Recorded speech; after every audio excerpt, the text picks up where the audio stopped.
Hello friends, welcome to optimistic studies. Optimistic studies में आप सभी का स्वागत है। सबसे पहले आप सभी को नमः शिवाय।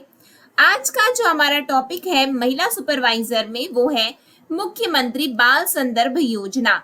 यदि हम इस टॉपिक की बात करें कि ये सिलेबस में हमारे कहाँ दिया हुआ है, इस पर हम चर्चा करने से पहले हम ये जानेंगे कि ये टॉपिक इम्पोर्टेंट क्यों है। तो अब इससे पहले हम कौन सी क्लास देख रहे थे? हमने देखा था पोषण और उसके बाद हमने देखा कुपोषण, ठीक है। और इस तरीके का हम एक लिंक बना करके अपने सिलेबस को कवर कर रहे हैं कि इसके बाद ये, इसके बाद ये। उसी संदर्भ में यदि हम बात करें तो ये जो बाल संदर्भ योजना है वो कुपोषित बच्चों से संबंधित है, या फिर हम बात करें कुपोषण से संबंधित है, इसीलिए हम ये टॉपिक को कवर कर रहे हैं। अब ये आपके सिलेबस में कहाँ दिया है, तो आइए देख लेते हैं हम लोग। जैसे कि हमारा फर्स्ट पॉइंट हो चुका है, यानी कि ये हो चुका है, ये हो चुका है हमारा, ये भी हमारा हो चुका है, ठीक है।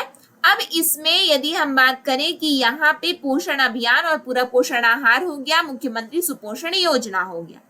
इसमें यहाँ पे दिया है मुख्यमंत्री बाल संदर्भ योजना। तो हम ये देखने जा रहे हैं, आपके मन में ये प्रश्न उठा होगा कि हम एक तरफ से पूरे सिलेबस को कवर क्यों नहीं कर रहे हैं।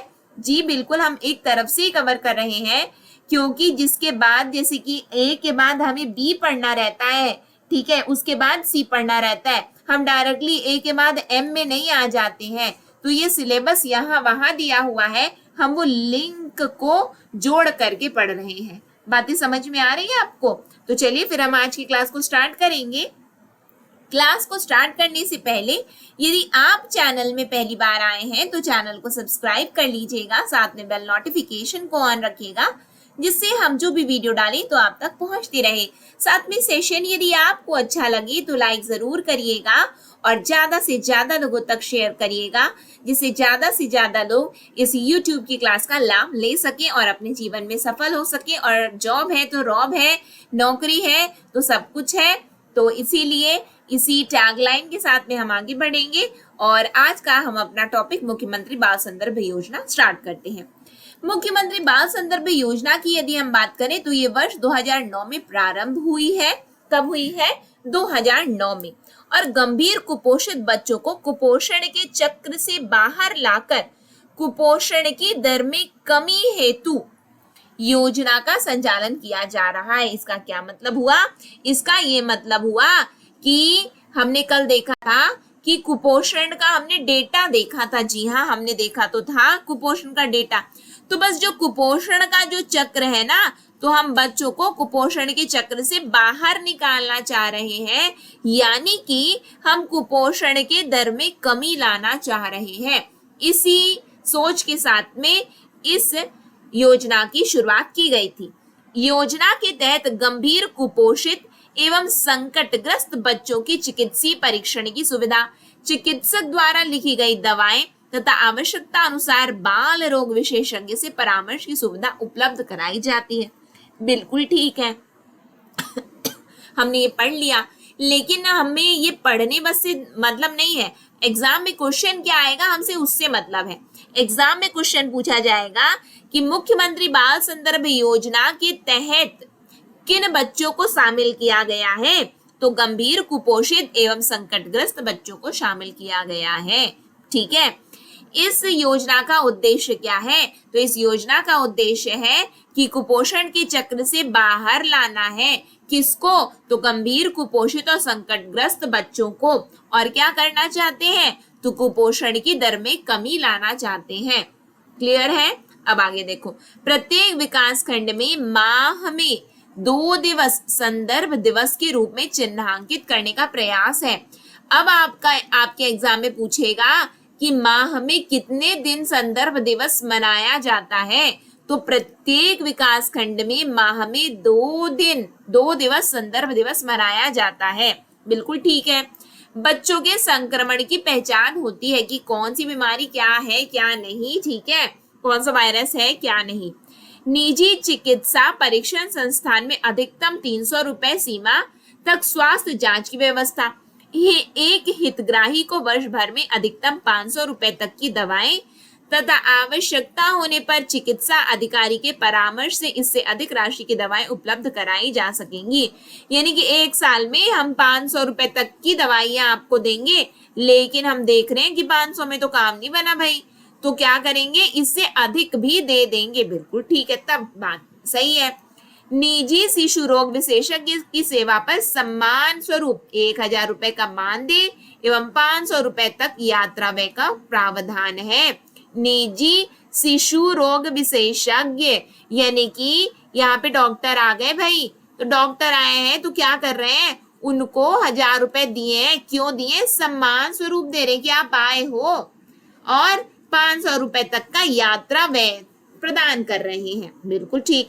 इसके अतिरिक्त वर्ष 2016-17 से आवश्यकता पड़ने पर कुपोषित बच्चों के परिवहन के लिए भी आंगनबाड़ी कार्यकर्ताओं को राशि उपलब्ध कराई गई है। मुख्यमंत्री बाल संदर्भ योजना के अंतर्गत वर्ष 2022-23 में अक्टूबर 2022 तक 59506 बच्चों को लाभान्वित किया गया। अरे भैया, ये लाभान्वित क्या होता है? लाभान्वित का मतलब तो ये होता है कि कुपोषण के चक्र से बाहर लाए हैं, यानी कि कुपोषण में कमी लाए हैं, यानी कि बच्चों में ये कुपोषण रहा होगा, लेकिन अब उनको उस चक्र से बाहर ला लिए, इसीलिए बोले कि इतने बच्चे लाभान्वित हुए हैं। लेकिन यदि जैसे कि आप ये देख पा रहे हो कि आंगनबाड़ी केंद्रों में निजी शिशु रोग विशेषज्ञ आएंगे, तो बताओ तो कितना रुपए ये सम्मान में देंगे? निजी शिशु रोग विशेषज्ञ आएंगे तो 1,000 रुपए सम्मान में देंगे। अब खर्चा करके भी तो आए हैं निजी रोग विशेषज्ञ, तो कितना देंगे? तो 500 रुपए देंगे। बिल्कुल ठीक है। फिर बोलते हैं कि हम ना 16-17 से क्या किए हैं, हम ना आंगनबाड़ी कार्यकर्ताओं को भी पैसे दे रहे हैं। क्यों दिए भाई? इसलिए दिए कि यदि आपको जरूरत पड़ रही है कि आप परिवहन करवाओ या फिर परिवहन के माध्यम से आप क्या करो, कुपोषित बच्चों को लाना ले जाना, इसकी यदि सुविधा है तो क्या वो घर से लगाएंगी आंगनबाड़ी कार्यकर्ताएं? जी नहीं। तो उसके लिए भी प्रावधान कर दिया गया है। ठीक है, बात ही समझ में आई। तो ये हमने कौन सा टॉपिक देख लिया? मुख्यमंत्री बाल संदर्भ योजना हमने देखा है। तो ये टॉपिक जो आपके सिलेबस में यहाँ पे मेंशन है, ये हो जाता है कंप्लीट यहाँ पे। ठीक, चलो नेक्स्ट सेशन में फिर हम मिलते हैं। नेक्स्ट सेशन में मिलने से पहले यदि आप महिला सुपरवाइजर के लिए कंप्लीट कोर्स ज्वाइन करना चाहते हैं तो आप हमारी मोबाइल ऐप को डाउनलोड कर सकते हो। ठीक है, जैसे कि यहाँ पे योजना वाला सेक्शन चल रहा है, फिर उसके बाद आपको मैथ्स भी पढ़ना है, रीजनिंग पढ़ना है, जीएस पढ़ना है, जीएस के अंतर्गत इंडिया जीएस, सीजी जीएस, फिर उसके बाद करंट अफेयर भी पढ़ना है। तो इसके लिए आप हमारे मोबाइल ऐप को डाउनलोड कर सकते हो। मोबाइल ऐप की लिंक आपको इस वीडियो के डिस्क्रिप्शन में मिल जाएगी, और अधिक जानकारी के लिए आप इस नंबर पर हमसे संपर्क भी कर सकते हो, 9584532690। ठीक है, और ये जो मैं अभी आपको पढ़ा रही हूँ तो ये प्रशासकीय प्रतिवेदन है, महिला एवं बाल विकास विभाग के द्वारा जारी किया गया है। तो इसकी पीडीएफ मैंने टेलीग्राम चैनल में अपलोड कर दी है। टेलीग्राम चैनल की लिंक भी इस वीडियो के डिस्क्रिप्शन में है, तो वहां से जाकर के आप लोग डाउनलोड कर सकते हैं। ठीक है, तो आज की क्लास को हम यहीं पे एंड करते हैं। आशा है कि आपको क्लास अच्छी लगी हो। नेक्स्ट सेशन में हम मिलेंगे। कहीं पे भी कोई भी डाउट आए तो मुझे आप लोग कमेंट सेक्शन में कमेंट करके पूछ सकते हैं। मेरी ओर से कोशिश यही रहेगी कि मैं आपके डाउट को क्लियर कर सकूं। और देखिए, मैं आप लोगों को बताना चाहूंगी कि जो भी डेटा यदि अपडेटेड होता है तो मैं आप लोगों को उपलब्ध करवाऊंगी, लेकिन अभी प्रशासकीय प्रतिवेदन में क्या दिया है उसके अनुसार मैं आपको बता रही हूँ।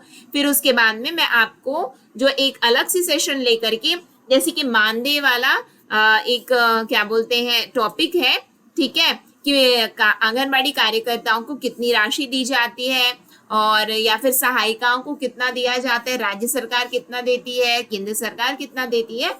तो वो जो है अपडेटेड फॉर्म भी मैं आप लोगों को एक अलग से वीडियो में करवा दूंगी। ठीक है, तो आप लोग बिल्कुल चिंता मत करो कि अपडेटेड नहीं है या नहीं है, क्योंकि एग्जाम में देखो ऐसा भी क्वेश्चन पूछा गया, व्यापम के ट्रेंड को आप जानो कि यदि पूछ लिया गया कि वर्ष 2021-22 में या फिर वो वाला जो मानदेय वाला है तो 2019 का डेटा प्रशासकीय प्रतिवेदन में है, तो व्यापम क्या करता है, यही डेटा को एज इट इज उठा लेता है, आप यदि प्रीवियस ईयर क्वेश्चन पेपर केवल इसका नहीं बाकी एग्जाम का भी देखोगे तो मैं आपको ट्रेंड बता रही हूँ।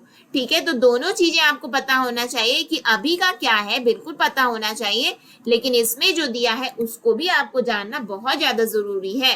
ठीक है, इसी के साथ में आज की क्लास को मैं एंड करूंगी। नेक्स्ट सेशन में हम मिलेंगे। नेक्स्ट सेशन तक के लिए ऑप्टिमिस्टिक लर्निंग। नमः शिवाय। Thank you for the session. जय हिंद, जय भारत, जय छत्तीसगढ़।